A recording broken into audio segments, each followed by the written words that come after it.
Hi friends, నేను మీ పులిగిల్ల ముత్తాయికోట మెదక్ పక్కన. ఇప్పుడు చెప్పబోయేది జస్ట్ ఫన్నే, నో సీరియసే. చాలా రోజుల తర్వాత ఒక ఫన్నీ వీడియో.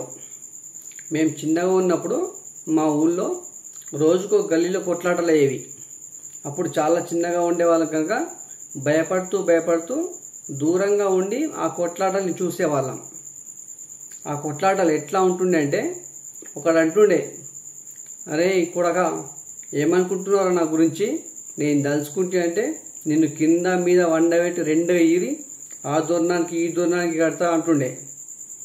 అప్పుడు మేము అనుకుంటున్నాం, రెండుగా ఈరి ఆ దూరణానికి ఈ దూరణానికి కడతానికి వాడు మనిషా దిష్టి బొమ్మనా అనుకునేవాళ్ళం.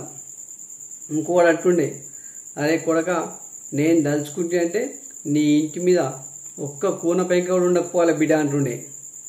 అరే వీళ్ళిద్దరు అనుకుంటే కూన పెంకలు ఎట్లుండయి, వీళ్ళిద్దరు అనుకుంటే అవి ఏమైనా లేచి జాయిన్ చేస్తా అనుకుంటోళ్ళం మేము.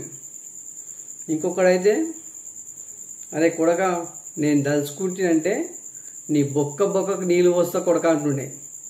అరే మనిషి బొక్కకు నీళ్ళు పోస్తానుకు వీడేమన్నా బొక్కలను వీకి నీళ్ళు పోసి మళ్ళీ లోపల సెట్ చేస్తాడా అనుకుంటోళ్ళం. ఇంకొకటి ఏంటంటే, ఒకడు అంటుండే, అరే కొడక నేను దలుచుకుంటే అంటే నీ ట్రాన్స్ఫార్మర్లో కరెంట్ లేకుండా వేస్తా అంటుండే. అప్పుడు ఏమనుకుంటుంటే, అరే ట్రాన్స్ఫార్మర్ ఏమో ఊరవతలు ఉంటుంది, వీళ్ళేమో గీడదనుకుంటారు, వీళ్ళు అనుకుంటే ట్రాన్స్ఫార్మర్లో కరెంట్ ఎట్లా పోతుందో రయ్యా అనుకుంటుంటే.